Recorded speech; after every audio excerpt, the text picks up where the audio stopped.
Alright, so in the last two videos we got a base topology done for the head and a base topology done for the upper body, torso, and hands.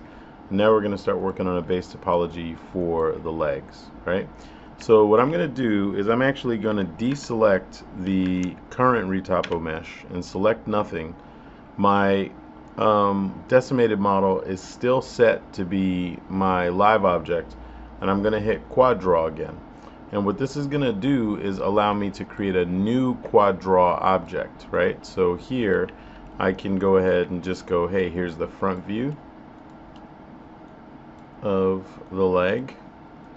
And this is just to sort of drive home the point again that I don't really care about counting points. So I'm not even going to pay attention to what's happening in the upper body yet. I'm literally just going to worry about creating pathways and how those pathways flow together on my model, right? So now let's grab these two edges and these two edges, bridge them, go back into quad draw, and now again, just I'm really concerned with getting the front view going down into the top of the foot and the side view going down around the bottom of the heel, the back view going around the back of the Achilles tendon, the inside going around the inside of the heel. So I can even start to carry out some of that. So now the edge flow here, if I need to add more edges in the area of the heel, right? So if I need to add more edges to make this sort of go up and around into the body, because maybe there are some edges flowing down, you know, through the body here, I can make sure that they're routed properly to go through this edge loop that I've created. I'm going to grab this edge and just bridge them. Go back into quad draw. I'm going to make a top plane for the foot, and then make a bottom plane for the foot, and then side and side. So these two edges, bridge, and these two edges and bridge. And the only reason I use bridge and leave quad draw sometimes is just because sometimes it's easier to get the angle with the bridge than it is with quad draw. I'm going to do the same thing that I did with the feet that I did with the hands. I'm going to start by putting in one edge loop for each toe, and later on I know I'm going to add more edge loops, but some of those I might create kites to run into each other if I don't want to run them all the way up the leg, but we'll see how that goes later on. So for the toes now, I'll just start with one big square for each toe.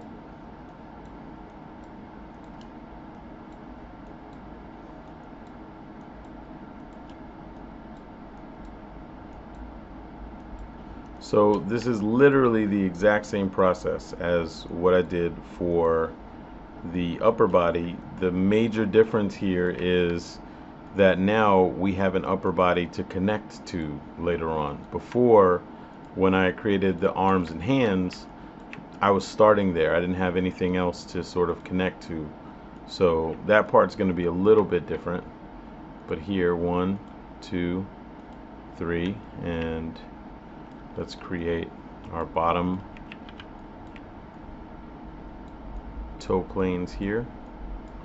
So just a square, square,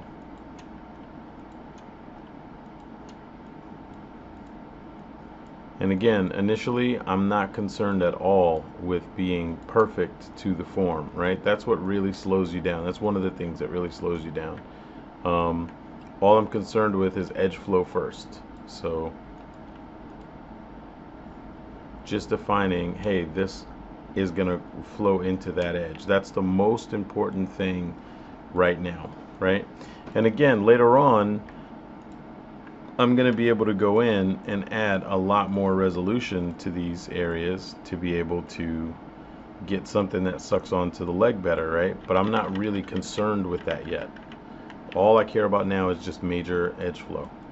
So if I look, I should even be able to hide that retopo dummy and just bridge these edges the same way I did with the fingers.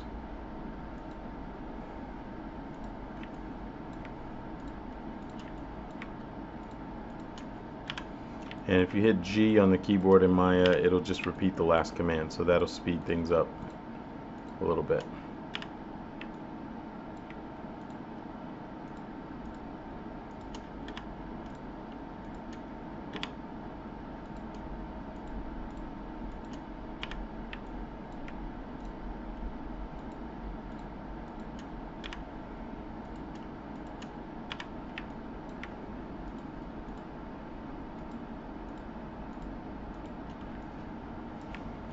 I'll try and go all the way around on this one and see if that, yep, that worked okay.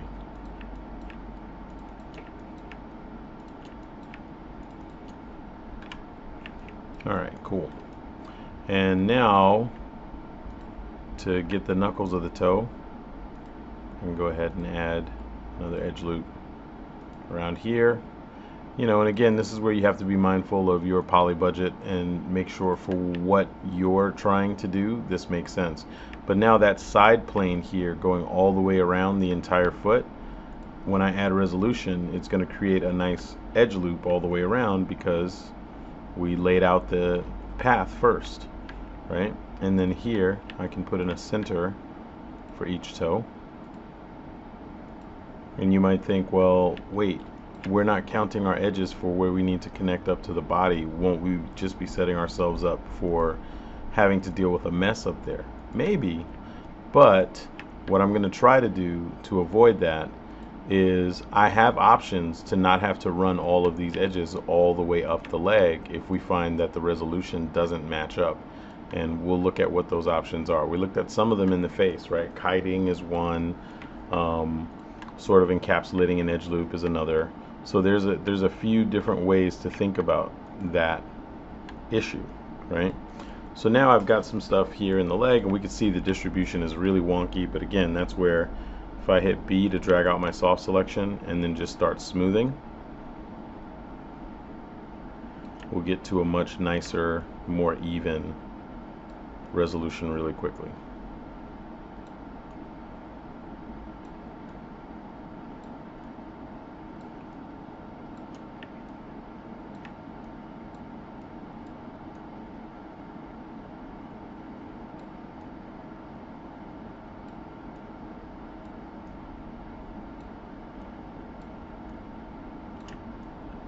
Alright, so I'm actually going to pause this video for a second because someone is ringing my doorbell, and I will be right back. And I won't do any work in between. I'll leave this exactly as is. Alright, I'm back, and let's take a look at where we are relative to the body. So I can see there's quite a few more edges in the legs than there are in the body, right? Or at least that's the way it looks initially. And what I'm going to do is start to try to match up the number of edges. And let's start here on the inside of the legs, right? So I'm going to grab a point here and just hit B on the keyboard to turn off soft selection. And I have a hotkey to turn on wireframe on shaded. I can't remember which one of these little buttons it is, but one of the buttons will turn that on. And you can see here something that happens from time to time is even though I have symmetry turned on, the symmetry here is a little busted on a couple of the points. With Maya, sometimes the symmetry can get a little funky, and it doesn't really work. What I do in those instances is I will duplicate, I'll manually get rid of 1/2 of the model and reduplicate over the mesh, and I'll talk about that in a second. But let's see if we can get these edges somewhat lined up. So now areas like this, right, where, you know, here this part of the back of the leg is going to connect up into the butt, I can actually run edges, you know, along here. So let's say there and there and maybe even up to there, right? Can run across this way to add more edges for curvature for a butt, right? And now let's see if we do this like so. Sort of keep marching our way around here. We can see that we're quickly getting into territory where it's like, hey, you know what? We've got more edges in the bottom, in the leg part, than we need up here, up top. But let's keep going. So it looks like it's almost double the density. So if I do that,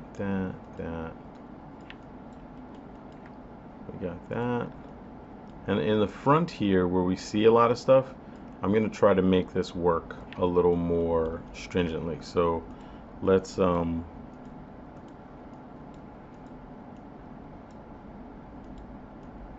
yeah, all the way around it looks like it's about double the density, right? So let's go like this. And what I'll do sometimes is I will, so if I grab those two edges and I control right click and I go over to face path, right, it shows me the entire face path for those edges. And I can see in here between these two rows of edges, I've got, you know, sort of 1, 2, 3, I've got 1, 2, 3 edges that I need to reroute, right? So let's try this. The same way I'm going to add a couple of edges in the butt, what if we add a couple of edges here in the crotch? So I can take these, connect you up there, so we'll add one edge there. Take you, let's move you over here, right? Maybe we'll move you here and add another edge there. Let's take you, see if we can slide you down to there, which allows you to slide down to here, and you here, you here, here, and we can sort of start to work our way back. Now remember, those side edges, right, the ones that go around down by the heel, they go all the way down. So if I grab the face path again like this, right, so starting with that edge, those go all the way down and around into the crotch here, right? So if I need to, I can start getting rid of, so let's actually grab that edge loop or that edge there. I'm going to control right click and go to edge ring utilities and say to edge ring and collapse. And now that's going to collapse that entire edge ring, and now that's one less edge that I have going all the way through. And if I control right click again and say, hey, show me the face path, I can see that that goes up and around like that, so I don't want to get rid of that. That goes up and around like that, so I don't want to get rid of that. Right, so I'm just sort of looking around to see what goes where. Okay, cool. So deleting that extra edge loop basically got rid of some of my pathing options up here. But now let's see if I go, so back here we're gonna, let's slide this down and make one more edge there. Let's slide this down to there. This guy here, we'll make one more edge there. One more edge there across that way. Then this will go there. This will go there. And we still have one or two pesky edges. Let's see, we don't want to run anything up and through the arms, and that's what all of these do. They go all the way through the arms, so we don't want to do that. And this guy goes up and into the head. We don't want to run anything through there. So let's do this.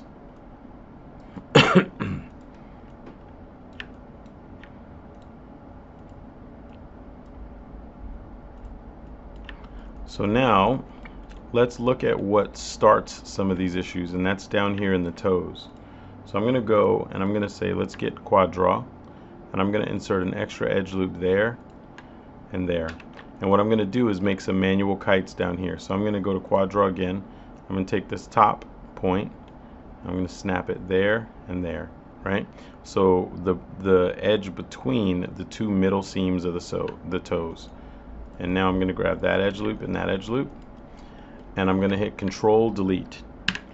And Control Delete gets rid of the actual little vertices in here too. If I don't hit Control and I just hit Delete, it gets rid of the edges, but it leaves those verts and it makes a mess.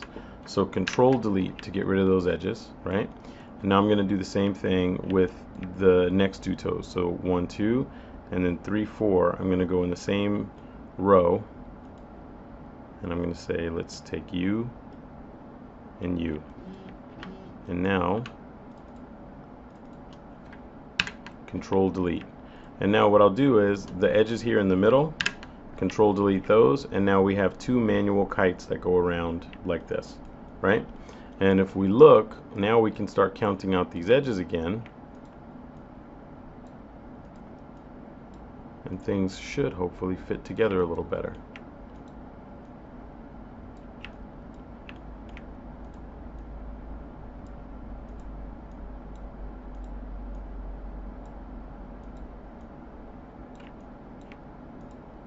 So all of that sliding I was doing before to try and get these things to fit together, we probably won't have to do too much of that anymore. So now we have insert, insert, insert, and I think that's it. And then we'll smooth out this area as well. So now we can take this mesh and say mesh combine. And now what I'll do is I'm going to double click these edges. I'm going to turn symmetry off. I'm going to double click these edges and delete them. And then I'm going to go to my front view, frame everything up. I'm going to grab these edges and I'm going to delete them. And zoom in the face, because the faces get a little bit smaller. So you want to make sure that you grab everything, delete them. And now I've got pretty much half the model. And this is the way I start working. This is the way I work most of the time, honestly. On half the model, because I know I'm going to end up mirroring it over later on manually anyway. So now I can start matching up point for point.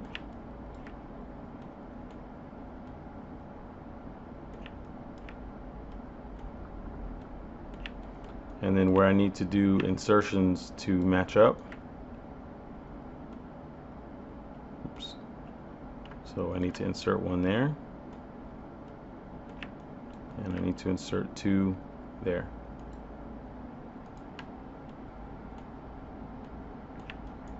And I can put in a couple of more edge rings here, and then soft select and start to smooth out that transition so it's more grid-like.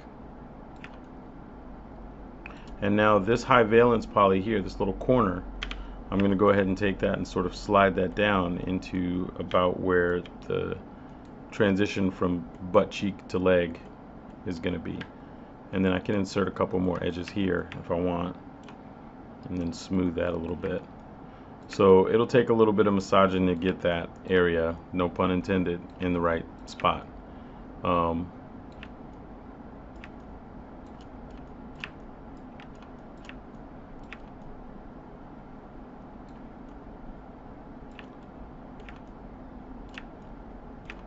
And just like with the elbow, right around the joint for the knee, we can insert a couple of extra rows, and we can actually put a pre-bend in there, meaning since the knee bends this way mostly, we can start to take these edges. So I'll hit soft select down a little bit, and we can start to bunch them a little bit like that, and then spread them a little bit more on this side. And that'll just help, you know, sort of with texture stretching, and also with the deformation that we get in the knee. So we can start to sort of get that area ready to bend nicely that way. Maybe we can insert one or two more here in the calf just to keep that shape nice and round.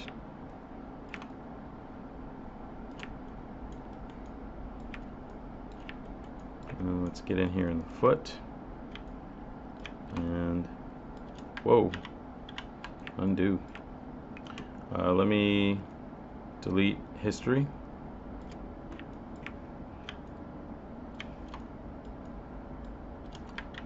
Every once in a while you get something like that where you get a weird, like a vert that will snap for whatever reason to something else. You might just need to manually re-snap it, you know, so you might need to just grab it,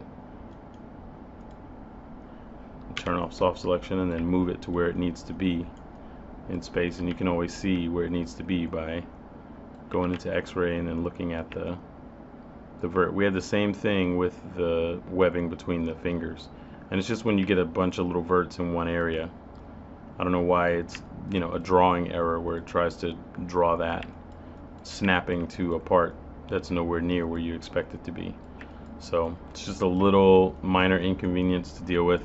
And then down here in the heel where things look really square, here's another area where we can sort of drive the topology a bit more. So I can start to pull these areas back a little bit and pull these areas down a little bit, just to pack in more topology into that spot. And with the ankle, maybe we'll add 1 or 2 more rows here.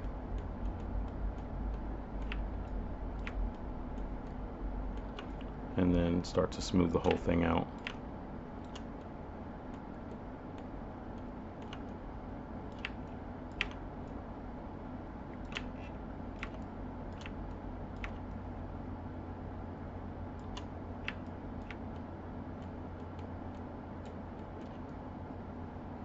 Alright, so now we're starting to get somewhere with the base topology.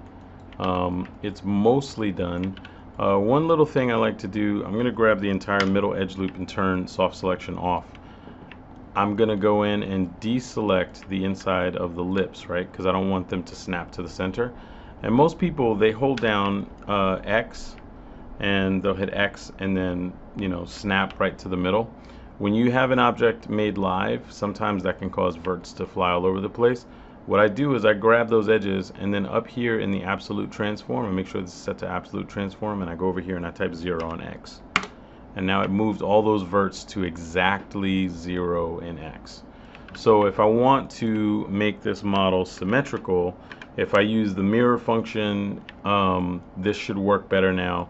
Usually I still prefer to do it manually because I'm old and don't mind making sure that it works. I'm going to hit Control D and hit -X and 1. Grab both edges, say Mesh, Combine, and then Edit Mesh, Merge. And when I go to the Merge options, I'm going to make sure that my merge is set to 0.0001. And I'm going to merge. And that's going to say, hey, any vert that's within that tolerance is you're going to merge to, you know, another vert in that tolerance. So now that's the entire character. So the first video was about 40 minutes. The second video was also about 40 minutes. And now this one is a little less than half an hour. So we're at 22 minutes right now. And that's the base topology for the entire character. We still have a few more things to consider. The inside of the mouth, the inside of the eyelid, and then how to go about adding specific topology to areas that need a little more detail. And then finally, what are the differences between different areas, right? So if we wanted this to be a game mesh for an MMO, what are the topological rules for there, and how would that change our approach to this topology? What could we do to change this, right? If this was going to be a mesh for offline rendered things like a film or a TV or a commercial, this is starting to get close to the base topology we might want to start with. For a AAA game title, this is also getting close to the base topology we might want to start with as, you know, sort of the final animatable topology for a character like this. So it just depends on sort of which thing you want. So that'll be the last video that we talk about in this series, right? But hopefully this makes some semblance of sense. You know, and again, what drove me to start making this video was just how much trouble people were having with this issue in the last class that I taught. I recently stopped teaching at the School of Visual Arts to pursue some other professional opportunities at work, and as a result, you know, I just didn't like the way that a lot of people sort of had trouble with this, more than I thought they should have. And I know that there were people who followed this methodology and they were able to get the retopology done relatively quickly compared to people that didn't follow this methodology. So for me, I thought it was maybe a good service to the community to offer this information. Again, you might already have way better ways of doing this. I'm not saying this is the best way or the only way or any of that. None of that is true. But if you find that, you know, this is helpful in any way, that's great, right? If you know, don't like it, you know, or you think it's overkill, or you don't need to worry this much about topology or whatever, These are just the pipelines that I've worked in, working in AAA games and working in film. I've noticed some very consistent sort of requests from riggers over the years about the kinds of things that they want relative to the deformation requirements for different characters, right? So last thing before I end this video, with things like style. Different styles are going to require different things topologically. So, for example, this character has enough anatomical notes in him that it's not outside the realm of possibility to assume that he's going to move more or less like a human. So doing things like what I'm doing right now, adding a little pre-bend to the elbow, adding a little pre-bend to the knee, adding a little structure as though there is a rib cage under here, so putting a little bit of a wave into the topology here, makes sense for a character like this. If it was something that was going to be animated like, and have a lot of squash and stretch, right, and didn't have too much underlying anatomical notes in the form, that is going to change not necessarily the distribution of the topology, but how I am putting in these sort of hey, the deltoid bunches here at the bottom, and at the top it's a little more spread out. It would be much more grid-like if it needed to squash and stretch and do all of that kind of stuff more, right? So knowing how the animation style even is, like how you want this thing to deform for the animation style you're going to be working in, is massively important, right?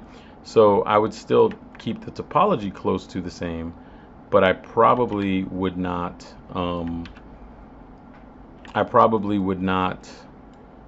try to put in this kind of like pre-bunching in areas for an animated thing, right? So just something to consider, right? So let me delete the history on this thing.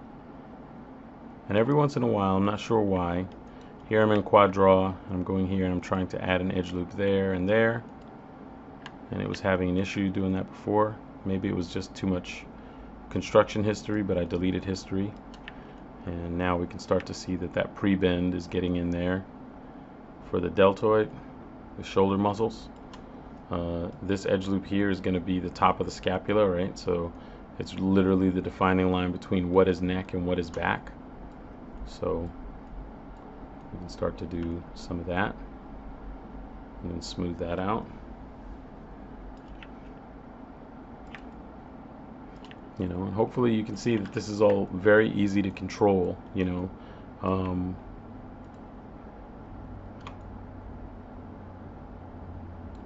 taking the outside of the hip here and trying to raise it a bit relative to the inside. And I want to treat this almost like briefs.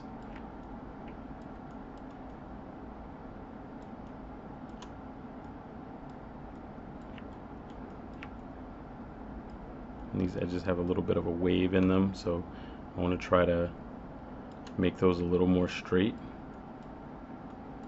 coming off of the knee.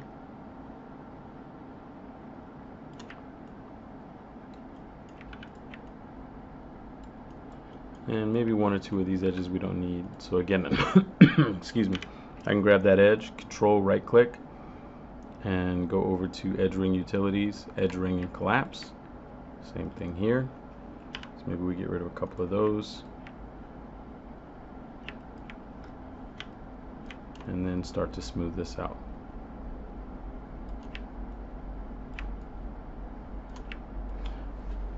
Alright, so I will actually, in this video, tackle, I think, adding some specific information. So now I'm going to cut the model again. So I'm going to go over to 0. I double click that edge loop in the middle. I make sure everything is snapped to 0 by clicking 0 up here in the absolute transform menu box. And I'm going to say edit mesh, detach. And then that's going to basically break it into 2 meshes. So now I can say, let's turn symmetry off. And now if I double click the faces on one side, I can just delete them, right? And they're gone. And now I've got a complete perfect half of the model, right?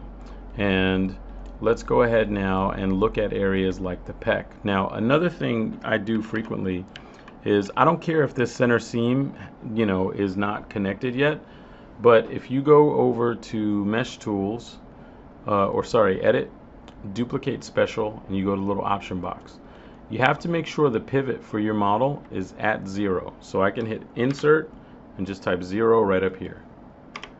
And now it's exactly at 0 in X. And I'm going to say, hey, give me an instance and make the scale -1 in X. I'm going to hit Duplicate Special. And now anything I do on one side happens to this totally separate model on the other side, right? It should totally work on both sides, right? So, and this is more true of a copy because it's actually looking at this object's shape node to derive this object shape node. So this one I can't really break the symmetry on, but I also can't connect the center line yet, right? So I don't mind keeping it as two separate pieces for right now. And what I'm going to do is look at ways to add kiting, right? So I'm going to go in here and I'm going to delete that face right there. I'm going to go over to Quad Draw and I'm going to Control click and add a edge there, and then I'm going to Control click and add an edge there. And now what I'm going to do is I'm going to go here and hold Shift and fill in that space, and hold Shift and fill in that space. And now I've made a little kite. So again, it's 1, 2, 3, 4 edges, even though it looks like a triangle. And what I can start to do here is the crease for the pec, I can start to drag this around and create that crease now for the pec pretty easily.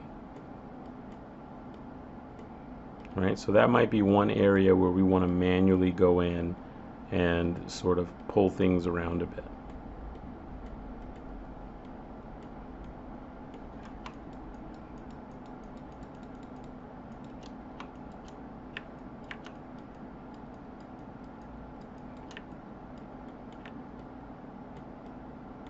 Another area where we might want to do that is here in the scapula, right? So I'm going to grab this edge loop and maybe this edge loop. Actually, maybe that edge, or sorry, that face and that face. Excuse me, I should say. And I'm going to go over here to Quad Draw, and I'm going to add two edges here, 1 and 2, and then I'm going to go you connect there and you connect there, and then what I'm going to do is go over here and smooth this out a little bit, and this gives me two kites that I can use to define sort of the edge of the scapula. So if I need to have extra edge loops back there to sort of bunch up when the shoulders slide back on the arm, now I can do that.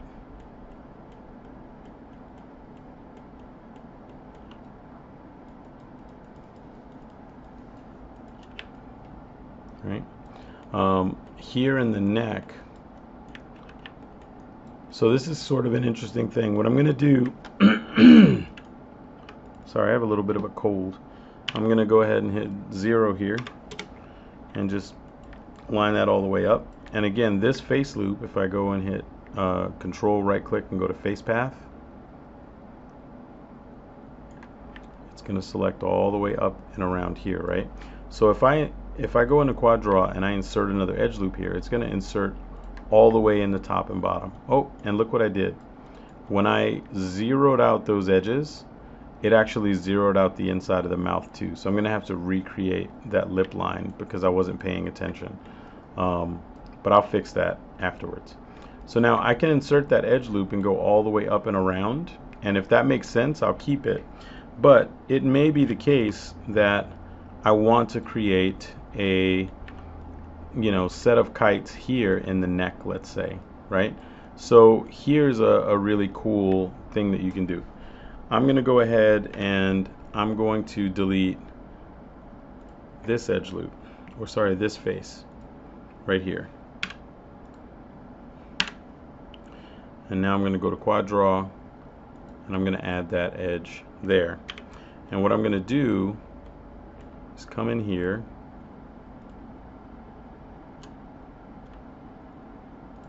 do that, and now I end up with this triangle. But if I add an extra edge there, I can fill in that triangle.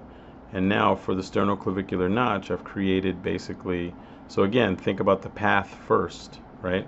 I've created basically a little area at the pit of the clavicle where I can have that little pit of the neck right here if I want, right? And now I still have a middle edge. So if I grab this edge and say, hey, show me the face path, it still goes all the way around. I still have a middle edge that it's easy for me to cut, but now the second edge, instead of looping up and into the neck, it loops up and around here. Now, depending on the deformation you want, again, if this was a cartoony character, I would never do that, right?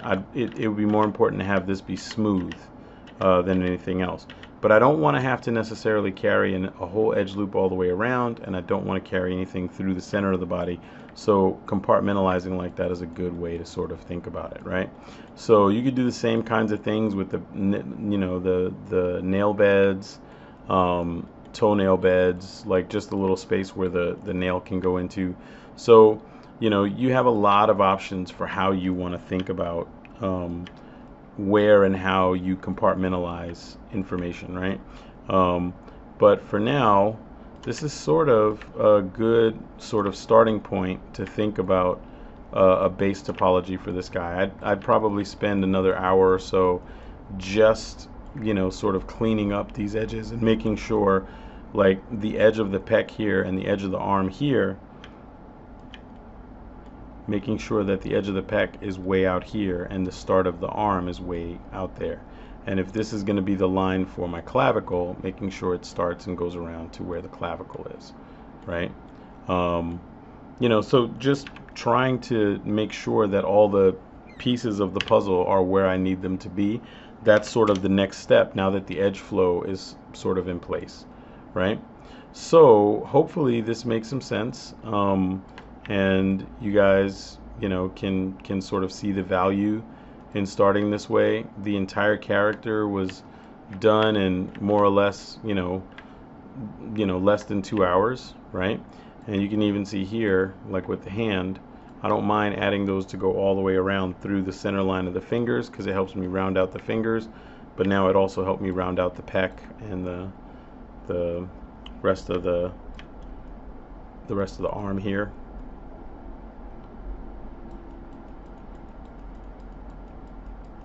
Right. So next we'll get into sort of how to establish the inner mouth and inner eye, and then sort of finish off the base topology, and then we'll talk a little bit about what some of the different mesh strategies could be based on what different outlets you're going to use the model for, right? So different kinds of games, different kinds of offline rendering, so we got at least 2 more videos in this series coming. So hopefully this makes some sense.